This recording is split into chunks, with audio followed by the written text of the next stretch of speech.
तो आज हम जानेंगे दुनिया के 7 अजूबों के बारे में। जैसा कि हम जानते ही हैं कि 70 लाख साल पहले ही इस दुनिया पर इंसान को जन्म हुआ। तब से लेकर आज तक इस दुनिया पर कई राजाओं ने राज किया, कई प्रकार के लोग आए और गए।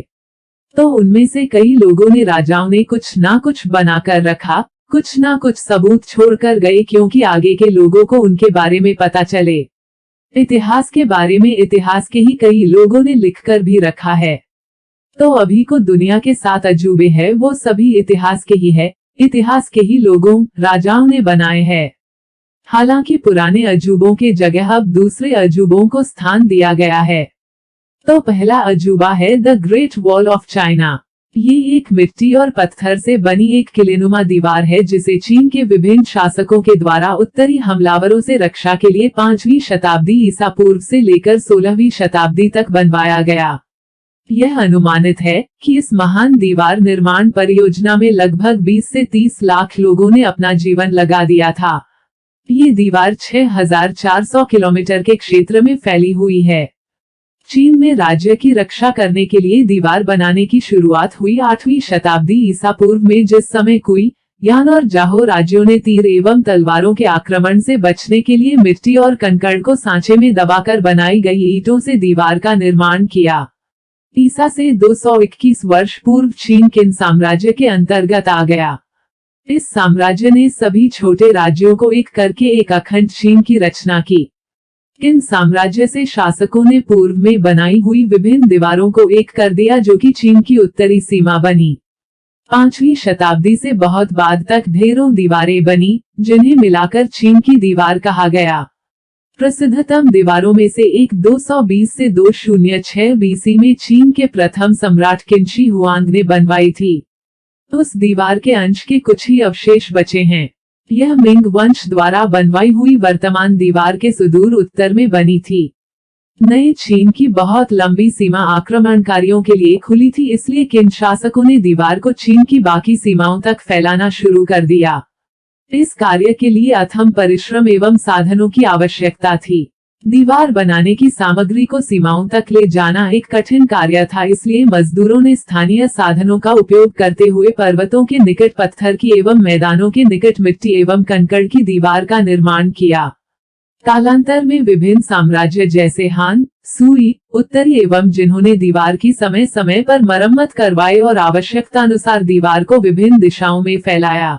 तो दूसरा अजूबा है ताजमहल। ये भारत के ही आगरा शहर में स्थित है, जिसे मुगल शासक शाहजहां ने अपनी पत्नी मुमताज महल के याद में बनवाया था।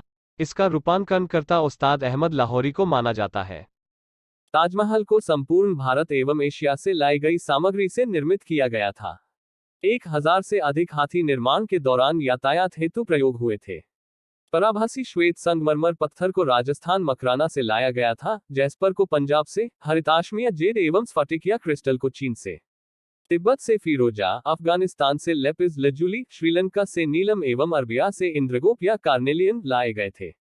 कुल मिलाकर 28 प्रकार के बहुमूल्य पत्थर एवं रत्न श्वेत संगमरमर में ताजमहल प्रत्येक वर्ष 20 से 40 लाख दर्शकों को आकर्षित करता है, जिसमें से 20 लाख से अधिक विदेशी होते हैं।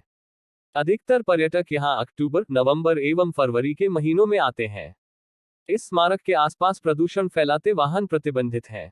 पर्यटक पार्किंग से या तो पैदल जा सकते हैं या विद्युत चालित बस सेवा द्वारा भी जा सकते हैं।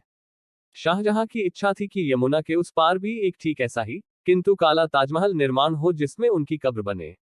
ऐसा भी कहा जाता है कि शाहजहां ने ताजमहल बनाने वाले कारीगरों को मार दिया था, क्योंकि कोई भी उनके जैसा ताजमहल बना ना पाए। ताजमहल को 7 अजूबों में शामिल करने के लिए विश्वव्यापी मतदान हुआ था, तो ताजमहल को 10 करोड़ मत मिले थे, जो बाकी 7 अजूबों में सबसे ज्यादा है। तो तीसरा अजूबा है मच्चू पिच्चू। ये पेरू में स्थित एक पुराना साम्राज्य है। इतिहासकारों का मानना है कि यहाँ पर इनका साम्राज्य के लोग रहते थे। यह स्थल ओरुगांबा घाटी में है, जहाँ ओरुगांबा नदी बहती है। यह 4214 मीटर ऊंचे पर्वत पर है। इसे अक्सर इनकाओं का खोया शहर भी कहा जाता है। 1430 के आसपास इनकाओं ने इसका निर्माण अपने शासकों के आधिकारिक स्थल के रूप में शुरू किया था, लेकिन इसके लगभग 100 साल बाद जब इनकाओं पर स्पेनियों ने विजय प्राप्त कर ली तो इसे यूं ही छोड़ दिया गया। हालांकि स्थानीय लोग इसे शुरू से जानते थे, पर सारे विश्व को इससे परिचित कराने का श्रेय हिरम बिंघम को जाता है, जो एक अमेरिकी इतिहासकार थे और उन्होंने इसकी खोज 1911 में की थी। तब से माचू पिच्चू एक महत्वपूर्ण पर्यटन आकर्षण बन गया है। माचू पिच्चू को 1981 में पेरू का एक ऐतिहासिक देवालय घोषित किया गया और 1983 में इसे यूनेस्को द्वारा विश्व धरोहर स्थल की दर्जा दिया गया। क्योंकि इस स्पेनियों ने इंकाओं पर विजय प्राप्त करने के बाद भी नहीं लूटा था, इसलिए इस स्थल का एक सांस्कृतिक स्थल के रूप में विशेष महत्व है और इसे एक पवित्र स्थान भी माना जाता है। 7 जुलाई 2007 को घोषित विश्व के 7 नए आश्चर्यों में माचू पिच्चू भी एक है। चौथा अजूबा है पेट्रा। पेट्रा जॉर्डन के आन प्रांत में स्थित एक ऐतिहासिक नगरी है जो अपने पत्थर से तराशी गई इमारतों और जलवाहन प्रणाली के लिए प्रसिद्ध है। पेत्रा एक होर नामक पहाड़ की ढलान पर बना हुआ है और पहाड़ों से घिरी हुई एक द्रोणी में स्थित है। इसे 6ठी शताब्दी ईसा पूर्व में नबातियों ने अपनी राजधानी के तौर पर स्थापित किया था। माना जाता है कि इसका निर्माण कार्य 1200 ईसा पूर्व के आसपास शुरू हुआ। आधुनिक युग में यह एक मशहूर पर्यटक स्थल है। 6वीं शताब्दी ईसा पूर्व से पेत्रा नाबातेन साम्राज्य की प्रभावशाली राजधानी थी, जिसके बाद इस साम्राज्य का 106 ही में रोमन साम्राज्य में विलय हो गया था और रोमनों ने शहर का विस्तार जारी रखा। व्यापार और वाणिज्य के लिए एक महत्वपूर्ण केंद्र, पेत्रा ने तब तक विकास जारी रखा जब तक कि एक विनाशकारी भूकंप ने इमारतों को नष्ट नहीं कर दिया और 6ठी शताब्दी में मुस्लिमों ने पेत्रा को जीत लिया, लेकिन यह ज्यादा समय तक मुसलमानों के अधीन नहीं रहा। इसके बाद 1189 ई में मध्य पूर्व के मुस्लिम सुल्तान सलादिन की विजय के बाद पेत्रा को ईसाइयों ने त्याग दिया।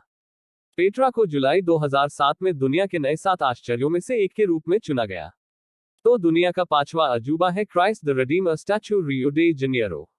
ब्राजील के रियो द जेनेरियो में स्थापित ईसा मसीह की एक प्रतिमा है जिसे दुनिया का दूसरा सबसे बड़ा आर्ट डेको स्टैच्यू माना जाता है। इसका वजन 635 टन है और तिजुका फॉरेस्ट नेशनल पार्क में कोकोवाडो पर्वत की चोटी पर स्थित है। इसका निर्माण 1922 और 1931 के बीच किया गया था। इंजीनियर हीटर डा सिल्वा कोस्टा ने प्रतिमा को रूपांकित किया। प्रतिमा का ढांचा फ्रांसीसी मूर्तिकार पॉल लेंडोवस्की द्वारा तैयार किया गया।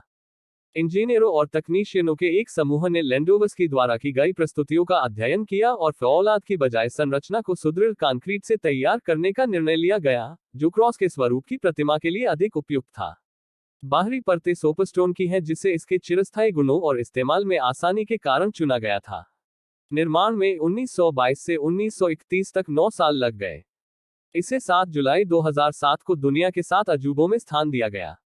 6वां अजूबा है चिचेन इत्जा। ये मैक्सिको में स्थित एक कोलंबस पूर्व युग में माया सभ्यता द्वारा बनाया गया एक बड़ा शहर था। इस स्थान पर परिरक्षण की विभिन्न स्थितियों में तराशे पत्थर की इमारतें हैं और कई का जीर्णोद्धार कर दिया गया है। ये इमारतें पूर्व में पक्की सड़कों के सघन नेटवर्क द्वारा जुड़ी थीं, जिन्हें साग्बियोब कहा जाता है। पुरातत्वविदों को करीब 100 साग्बियोब मिले हैं जो इस स्थान पर फैले हैं और शहर से सभी दिशाओं में गए हैं। यहाँ पर बहुत सारे मंदिर हैं। 7वां और आखिरी अजूबा है द रोमन कोलोसियम, रोम। ये इटली देश के रोम नगर के मध्य निर्मित रोमन साम्राज्य का सबसे विशाल एलिप्टिकल एम्फीथिएटर है। यह रोमन स्थापत्य और अभियांत्रिकी का सर्वोत्कृष्ट नमूना माना जाता है। अंडाकार कोलोसियम की क्षमता 50,000 दर्शकों की थी, जो उस समय में साधारण बात नहीं थी। इस स्टेडियम में योद्धाओं के बीच मात्र मनोरंजन के लिए खूनी लड़ाइयां हुआ करती थीं। योद्धाओं को जानवरों से भी लड़ना पड़ता था। ग्लेडिएटर बाघों से लड़ते थे। अनुमान है कि इस स्टेडियम के ऐसे प्रदर्शनों में लगभग 5 लाख पशुओं और 10 लाख मनुष्य मारे गए। इसके अतिरिक्त पौराणिक कथाओं पर आधारित नाटक भी यहाँ खेले जाते थे। साल में 2 बार भव्य आयोजन होते थे और रोमनवासी इस खेल को बहुत पसंद करते थे। पूर्व मध्यकाल में इस इमारत को सार्वजनिक प्रयोग के लिए बंद कर दिया गया। बाद में इसे निवास, कार्यशालाओं, धार्मिक कार्यों, किले और तीर्थ स्थल के रूप में प्रयोग किया जाता रहा। आज 21वीं शती में यह भूकंप और पत्थर चोरी के कारण केवल खंडहर के रूप में ही बची है, लेकिन इसके खंडहर को पर्यटकों के लिए सजा संवार कर रखा गया।